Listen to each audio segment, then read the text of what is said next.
Pada video kali ini saya akan mendemokan sebuah aplikasi final project dari tutorial Kotlin di Android untuk pemula dengan studi kasusnya membuat aplikasi Pokemon. Jadi di sini kita langsung aja, ini emulatornya sudah saya buat. Nah, di sini sudah ada sebuah icon aplikasi Pokemon. Kita langsung buka saja. Dia akan memunculkan sebuah aplikasi yang menampilkan list Pokemon. Jadi di sini ada gambar, kemudian ada nama dari si Pokemonnya sendiri gitu ya. Nah, di sini kita menggunakan Recycler View dengan tampilan list item, kurang lebih ya dia punya dua komponen ya, yaitu gambar sama teks. Kemudian di sini kita juga menggunakan app bar dengan nama Pokemon Kotlin sesuai nama bahasa pemrograman yang kita gunakan. Nah, kemudian selain bisa menampilkan list seperti ini, kita juga punya halaman kedua atau halaman untuk menampilkan detail dari Pokemon ini. Jadi kalau kita klik, misalkan si Eevee ini ya, kita klik. Nah, nama Eevee-nya dibawa sebagai title di app bar di sini, kemudian gambarnya juga dibawa. Jadi selain belajar menampilkan data menggunakan Recycler View yang berupa list tadi, kita juga akan belajar mengirim data dari satu halaman ke halaman berikutnya gitu. Nah, ini aplikasinya memang cukup sederhana ya, karena kita memang hanya akan menampilkan beberapa item pada Pokemon, karakter Pokemon terutama ya. Nah, jadi kita coba lakukan beberapa custom, termasuk ketika tadi kan misalkan ditutup begini. Kalau dibuka, ya udah dibuka gitu ya. Nah, langsung muncul aja datanya. Karena selain bikin model, kita kan juga bikin data provider untuk ngasih data di Recycler View.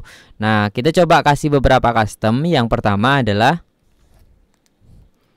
nah, jadi di sini kelihatan barusan ya, ada sebuah progress bar yang muncul. Jadi kalau kita ulangi lagi, kalau tadi kan kita buka aplikasinya, ya udah kebuka gitu. Nah, sekarang kalau kita buka, nah, kita coba tampilkan seolah-olah dia melakukan loading. Jadi ada progress barnya tadi, baru kemudian muncul listnya gitu ya. Sama ketika kita ngambil data dari API, kita punya backend, kita punya database gitu kan. Nah, kurang lebih bisa kita munculkan asinkronus konsep seperti tadi itu menggunakan progress bar tadi itu ya. Nah, berikutnya custom berikutnya kita coba satu custom lagi selain ada progress bar sebelum datanya muncul. Nah, kita akan coba menampilkan item, melakukan item satu-satu pada Recycler View atau tampilan list tadi itu menggunakan button di sini ya, atau lebih tepatnya namanya floating action button. Jadi kalau kita klik di sini, nah, ini akan menampilkan sebuah data Pokemon yang sebenarnya sama aja sama yang tadi. Cuma konsepnya kita akan menambahkan dia satu-satu sampai karakter Pokemon yang terakhir. Untuk si detail seperti tadi itu belum ada perubahan ya. Jadi sama seperti tadi. Cuman bedanya kita nambahin dia satu-satu seperti tadi. Jadi selain kita tadi itu langsung menampilkan data aja sekaligus, dan kita coba menambahkan progress bar. Kemudian satu lagi kita coba belajar juga gimana sih caranya menambahkan karakter Pokemon satu-satu seperti ini ke dalam sebuah Recycler View. Jadi kurang lebih final project dari aplikasi Pokemon yang akan kita buat adalah seperti ini gitu. Jadi demo project tadi itu adalah sebuah final project dari tutorial membuat aplikasi Pokemon. Studi kasusnya dan pelajarannya adalah kita akan belajar Kotlin Android untuk pemula pastinya. Jadi tutorial ini bisa diikuti untuk teman-teman yang baru belajar Kotlin di Android gitu. Nah, sebelum ke pelajaran apa aja yang kita dapatkan, mungkin kita perlu kenalan dulu. Perkenalkan, nama saya Muhammad Irsad, biasa dipanggil Irsad aja. Saya seorang mobile developer full time kalau sehari-hari ya. Saya kerja di perusahaan dan juga saya adalah founder di Last Day gitu. Nah, pelajaran yang akan kita pelajari pada seri tutorial Kotlin Android untuk pemula ini adalah yang pertama kita akan belajar editor atau IDE yang kita gunakan, yaitu Android Studio. Terus kemudian bahasa pemrogramannya kita akan menggunakan Kotlin di Android karena Kotlin tidak hanya bisa dipakai untuk Android ya, bisa juga untuk platform lainnya. Kemudian untuk user interface atau tampilan yang tadi sudah kita demokan. Nah, proses layouting tersebut kita akan menggunakan perintah XML gitu. Nah, selain itu kita juga akan belajar menambahkan aset. Tadi kan ada beberapa data Pokemon yang kita tambahkan menggunakan model dan juga data provider. Jadi kita coba belajar juga. Jadi kita juga akan belajar gimana sih nambahin asetnya ke dalam project Android kita. Nah, yang terakhir kita akan belajar juga cara nge-build APK. Mungkin APK-nya pengen kita share ke teman kita share ke tester kalau kita sedang kerja atau ke QA gitu. Cara ini juga bisa teman-teman lakukan gitu.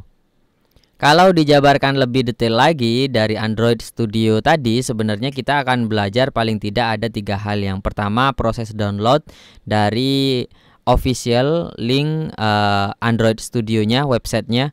Nah, kita juga selain download, kita juga akan belajar cara instalasinya. Berikutnya, kita juga akan belajar mengoperasikan si Android Studio. Walaupun banyak menu di sana, tapi paling enggak hal-hal dasar yang akan kita gunakan selama proses development aplikasi Android kita akan pelajari. Dan untuk menampilkan tadi hasil aplikasi kita dari project Android yang kita buat, kita juga akan belajar menambahkan emulator ke Android Studio dan proses integrasinya, cara merunning project dan lain sebagainya gitu ya. Nah, untuk sisi layouting sendiri kurang lebih kita akan mengerjakan 3 user interface. Yang pertama, kita akan mengerjakan halaman home atau homepage yang menampilkan list Pokemon tadi itu. Nah, dari list Pokemon tadi itu kalau kita pecah lagi sebenarnya kan per item mereka memiliki user interface sendiri gitu. Nah, kalau di Android istilahnya kita akan membuat adapternya, baik dari si layouting XML maupun Kotlin kelasnya atau adapter kelas yang berekstensi KT atau Kotlin gitu ya. Nah, halaman berikutnya atau UI berikutnya yang terakhir adalah kita akan membuat juga tampilan untuk detail Pokemonnya, yang mana aplikasinya sudah kita demokan tadi ketika demo project di awal ya. Mungkin itu aja yang akan teman-teman pelajari dari seri tutorial Kotlin Android untuk pemula dengan studi kasus membuat aplikasi Pokemon. Jadi semoga bermanfaat dan sampai bertemu di video berikutnya.